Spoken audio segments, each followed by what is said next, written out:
never in my greatest hopes or dreams could I have ever imagined that the College of Business and the University of Colorado at Colorado Springs, would organize an event like this where they would celebrate my retirement after 55 years and give me an opportunity to do a last lecture.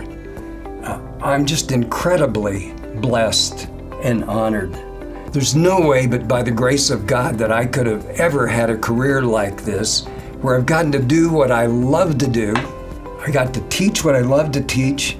I got to work with students that I love, with great faculty and staff, colleagues from around the world. This has just been an adventure that I could have never, ever hoped for. I kind of liken it to be like a kid in a candy store, just overwhelmed by what I'm getting to experience. I'm also very grateful for all of you who have attended this event. It's just so special to have you here. I wish you could see what I get to see from the podium. In most cases, I'm the only person wearing a bow tie. However, I'm looking out into the audience and I'm seeing hundreds of people with bow ties. What an honor. I also want to express appreciation to those of you who made the videos that preceded my last lecture, the students, the colleagues from around the world, Alan Mullally, the former CEO of Boeing and Ford, and his business partner, Sarah MacArthur. These videos that you did just literally overwhelmed me and touched my heart. I also want to thank a couple of people especially. The first is my dean, Tommy Eicher, whose idea it was to have this event. And the second is my wonderful wife, Anna. Now, those of you who know me well know that I wouldn't be standing here if it wasn't for my dear wife, Anna. She fills the gap for so many of my weaknesses. We call ourselves Team Warrick because we do everything together. And I hope, and I know she hopes, as I retire, this is not going to be a time to coast. This is just going to be a time to do more things where I can maybe have an impact and make a difference.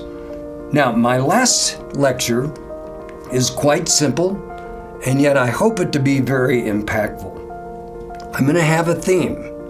The way you live your life matters. And then I'm going to present 5 ways to make a difference. My purpose is to share ideas that have a potential to make your life and the life of those around you better. The ideas will apply to anyone committed to making a difference, whether you're young or old, rich or poor, extrovert, introvert, it really doesn't matter. It's been my privilege in my career to prepare students, leaders, individuals, teams, organizations for success in times of dynamic and unprecedented change. In the final analysis, everything that I've done has really centered on the theme of my last lecture, that the way you live your life matters. In regards to the theme, whether you live your life in a purposeful way, you don't think about how you live your life and time is just flying by, you're having an impact that has implications for you and for others as well. The choices you make, your beliefs, your values, your philosophies you live by, whether they're well thought out or not, are in fact defining who you are and what your life stands for and the impact that you're having on others. On a daily basis, we have a choice to be our best, give our best, bring out the best in others, be a worthy example, or to live our life with little thought given to the impact that we're having. The famous poet Ralph Waldo Emerson said it this way: "The purpose of life is not to be happy, it is to be useful, to be honorable, to be compassionate, to have it make some difference that you have lived and that you have lived well." So in my last lecture, I want to encourage you to start thinking about the way that you live your life, and to help you realize the significant positive impact you can have if you commit to living your life in a purposeful way that brings out the best in you and brings out the best in others. How you live your life should not be left to chance. Now let me share 5 ways that you can make a difference. Now here's the first one. The first way to make a difference is to develop a legacy statement and to do your best to bloom where you were planted. One of the first things that I do with my students is to have them create a 1-page legacy statement. At the top of it is what their purpose is in life. After that, they can do it in many different ways, but basically, they begin to list their core values in life they want to live by, what they want their life to stand for, and then some will also list some goals. It's interesting when students do this. For some of them, it is literally a change of life. Others, it's an assignment to do. But then there are others also that really aren't that interested. They'll do it, but they really don't care what their life stands for and the legacy that they're creating. When you do your legacy statement, probably the most important part of it, which takes a lot of thought, is to write a purpose statement. You ever think about what your purpose in life is? What we know about purpose for people and, by the way, for organizations is that when you have a sense of purpose, you're more energized, you're more motivated, you're able to overcome a lot of difficulties and so on. So your purpose statement could be something very simple, like simply being your best, giving your best, bringing out the best in others. If you have a faith, it could be that you're going to glorify God in all that you think and do and say. The key is that you really are committed to whatever that purpose is.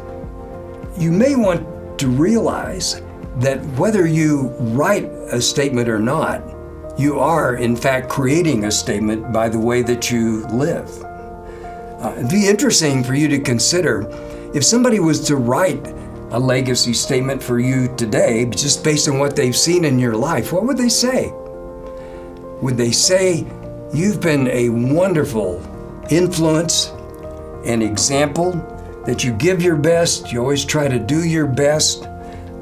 Or would they perhaps say that you want to simply live life your way on your terms and you really don't care what impact it has or the consequences to other people?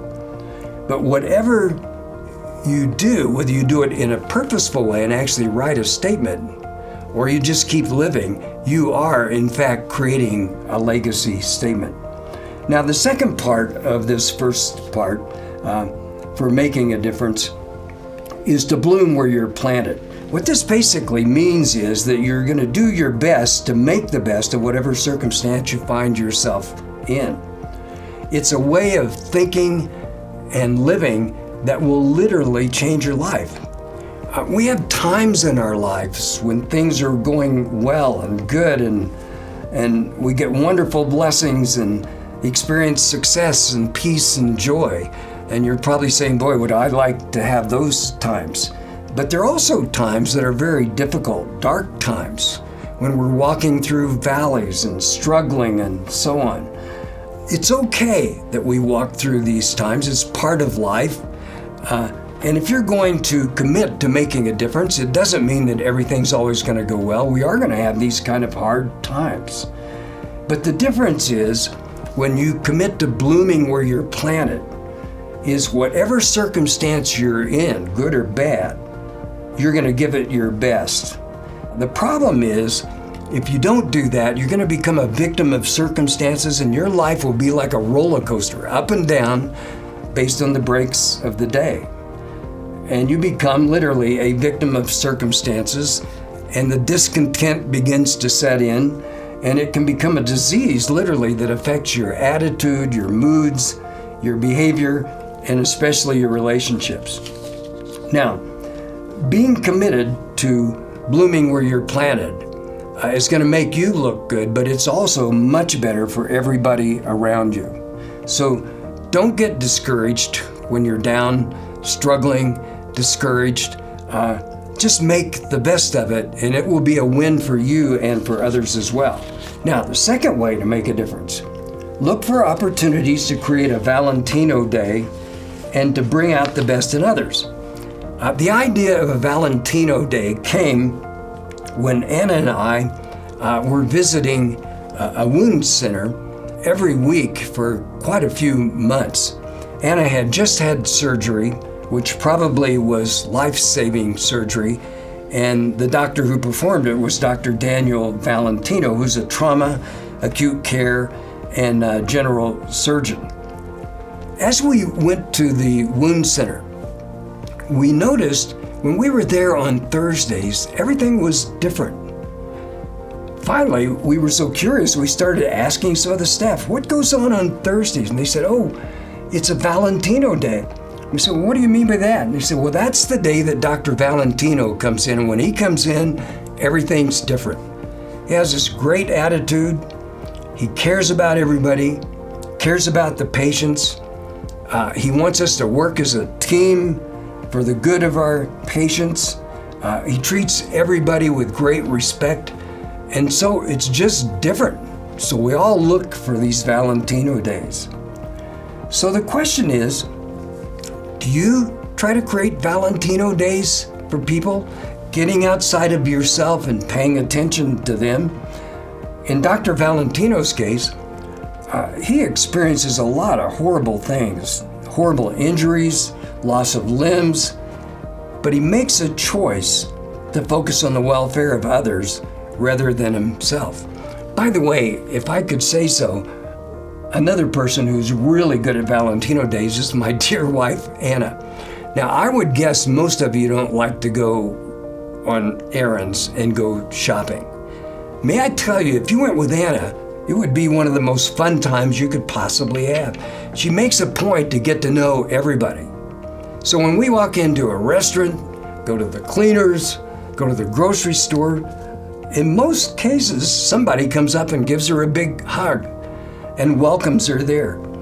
The point is, though, when we get outside of ourselves and create these Valentino days, everybody wins. You win, it's fun for you, and it's certainly fun for those who receive these Valentino days. Third way to make a difference, be a student of what you do, welcome feedback, and learn from mistakes. In observing people who are known for making a difference, I've noticed several characteristics, including they are in fact a student of whatever they do, they seek and welcome feedback, and they are quick to learn from mistakes. The idea of being a student of what you do means that you're continuously looking for ways to get better and better and better at whatever you do so you can be the best you can be. Jim Collins, in his book Good to Great, said it this way. He said, good is the enemy of great. He also said in his book, the kind of commitment I find among the best performers across virtually every field have a single-minded passion for what they do and an unwavering desire for excellence in the way they think and the way they work. In commenting on this idea of committing to being your best and committing to excellence, John Wooden, in his book Wooden on Leadership, points out that this isn't about being the best and having to be the best at something, but being your best. In other words, whatever your strengths or weaknesses are, your circumstances, you're committed to being the best that you can be. Another key is welcoming feedback. We all have strengths and weaknesses. What happens, though, is that for those who actually seek and welcome feedback, they are in a position to build on their strengths and overcome or manage their weaknesses. Is it possible, maybe, that because you don't solicit feedback, you have some blind spots? We all do. The problem with blind spots, they're things that others see in us that we don't see in ourselves. If we receive feedback, we would be in a position to do something about them. If we don't seek or receive feedback, then we will keep making the same mistakes over and over again. I have a colleague at Harvard named Amy Edmondson, and she wrote a book about psychological safety and the importance, if you're going to seek and welcome feedback, that you create a psychologically free, kind of safe environment where people feel comfortable being truthful to you, straightforward with you. And if you do, you're in a position to continuously improve and correct issues that others see that perhaps you do not. By the way, I might add that for leaders of the future, creating a climate of psychological safety is going to be critical to your success. Everything's going to be happening so fast that if you don't welcome straightforward and candid feedback, you're going to make a lot of mistakes. The third observation of people committed to making a difference is that they're eager to learn from their mistakes. And by the way, I would say as well as from the mistakes of others. Particularly in teaching leadership, I found that most people eager to learn as much from watching leaders who do things wrong as they do seeing leaders who do things right. But if you're going to be able to correct mistakes, it's going to require a real sense of humility. You really can't welcome feedback or admit mistakes if you don't have a sense of humility.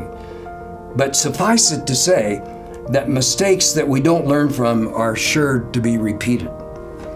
Fourth way to make a difference, think like a leader. I love teaching leadership and preparing leaders to lead because one excellent leader can have a significant impact on individuals, on teams, on whole organizations. It's important to realize too, that everybody can be a leader. Some are in formal leadership positions. Others are leaders just by example or by the influence that they have. The key, though, is that you have to think like a leader to act like a leader. When leaders lead, great things are possible. But when they don't, it causes all kinds of what I call leadership vacuums, where there's miscommunications, misunderstandings. There's not a sense of purpose and direction that everybody is going in. So it's critical, whether we're talking about places at work, your home, your church, or whatever, that leaders are leading. So how do you learn to think like a leader? Here are some guidelines. First, you have to have a clear definition or understanding of leadership. I'll use my definition to give you an example. Leadership is the process of providing vision, direction, and inspiration, and bringing out the best in people, teams, and organizations. Providing vision is making clear where we're going. Direction is what it will take to get there. Inspiration is encouraging and motivating people to make happen what we need to make happen to get there. Vision, direction, and inspiration. And then there's a big and always looking for ways to bring out the best in people, teams, and organizations. Perhaps the best example I've seen of a leader who is really good at this is, in fact, Alan Mulally, whose name I mentioned earlier. I've had the privilege of working with Alan. He's the former CEO of Boeing and then of Ford Motor Company, where he took over Ford when it had just lost $17 billion, the worst in its history, and it was just literally weeks away from bankruptcy. Alan took on this assignment to turn around, which was high risk. He had a wonderful career, wonderful reputation. If he did not succeed at this, he was going to lose all that. But he took on the challenge. But he was so good at simplifying the vision, the direction it would take to get there, creating a culture, what he called a working together culture, where we all work together for the same goals.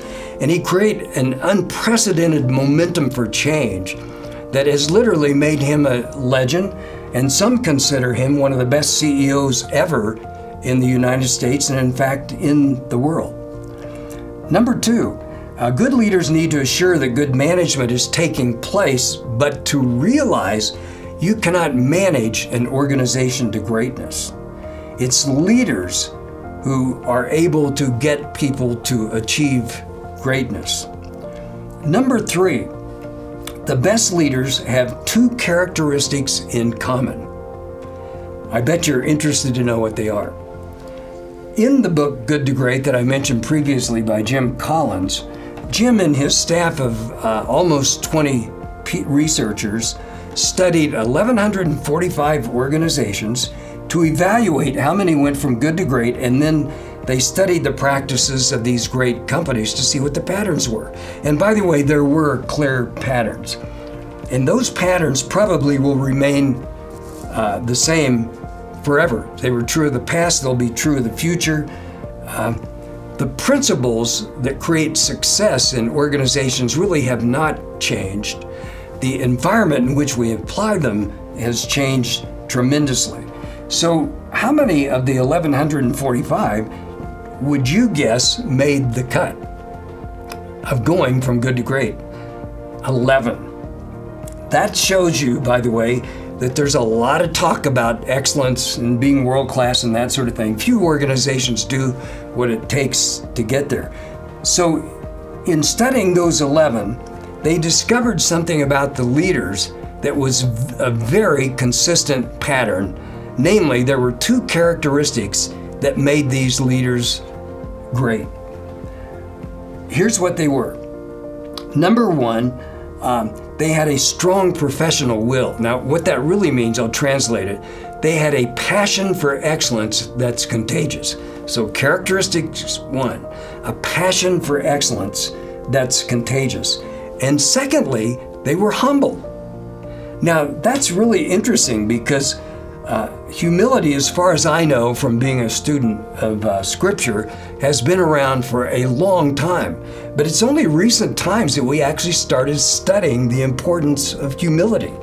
Humility for many was considered a weakness. Leaders are supposed to be tough and powerful. We never thought of them as being highly talented, but also humble.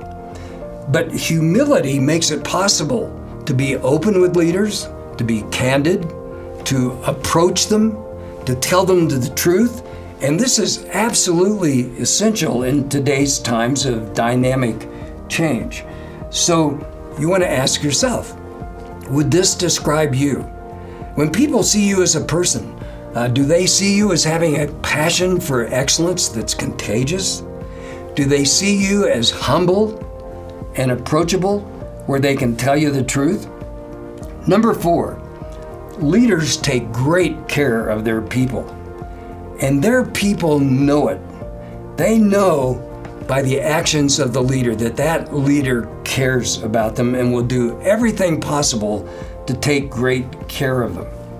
It's been said that you can tell a lot about a shepherd by the condition of the sheep. Number five, a lot of current research on leadership indicates that a leader's number one job is actually building a culture that is a great place to work, a great place to do business with, that emphasizes teamwork at the top, within teams, between teams, and even outside the organization with key stakeholders, and that is designed for action and results. Okay, fifth way to make a difference, the last one. Never stop learning, growing, changing, and making a difference. There's a theologian named Dr. Vance Havner, who many years ago wrote a very well-known sermon titled Home Before Dark.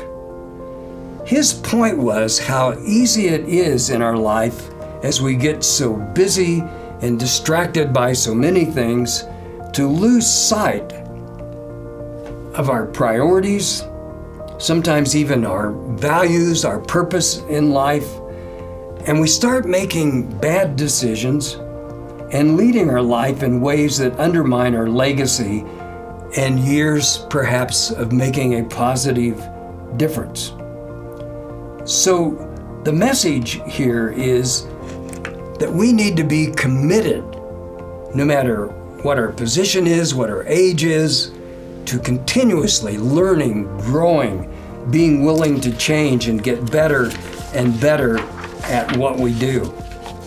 Particularly, I find, by the way, in working with students and leaders, is that their attitude sort of drives everything that they do. That if they get their attitude right, they'll probably get many other things right.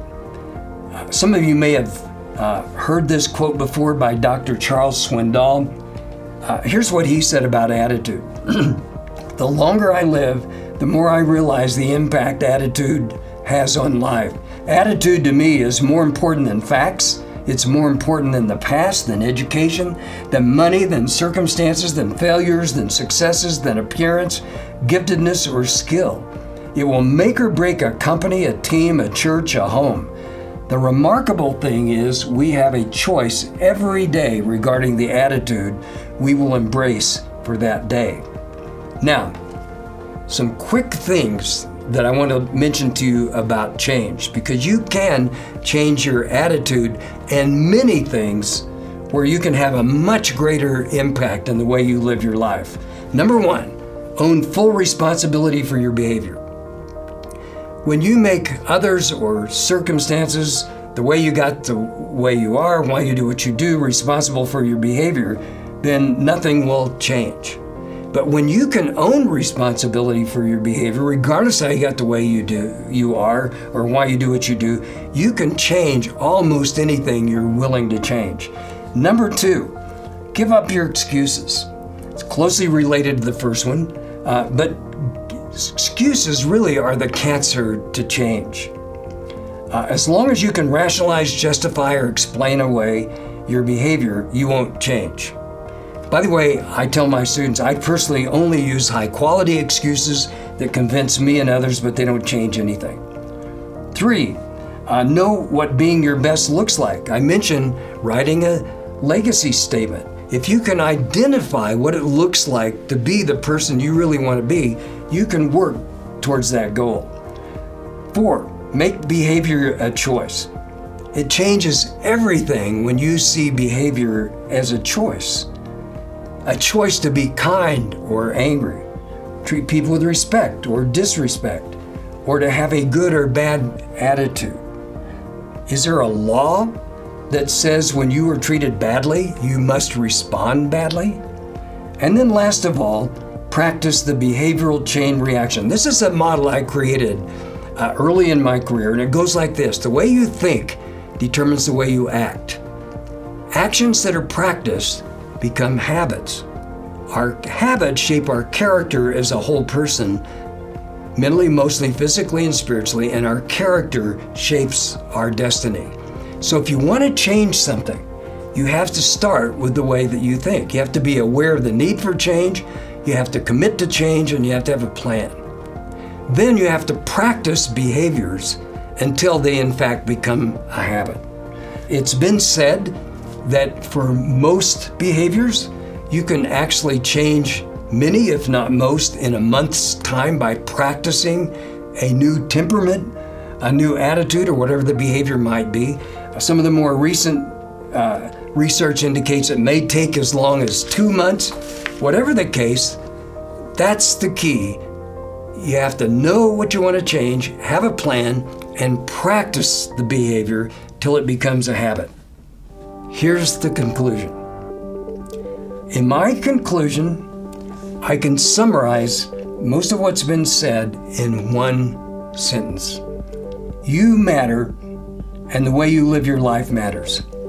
I hope that you've realized from this presentation that whether you are living your life in a purposeful way, just living your life and hoping it turns out well, or you're going to live life your way on your terms regardless of the consequences to others, that you are indeed having an impact and building a legacy that speaks well or poorly of you. So my hope in preparing this last lecture is that you will do two things. Number one, make considering the way you live your life an important priority. Number two, Be committed to being your best, doing your best, and bringing out the best in others. Being, doing, bringing. Remember those 3 words. I'm going to leave you with this question. What are you willing to do to live your life in a way that will make you and those around you better? Thank you for listening, and have a great day.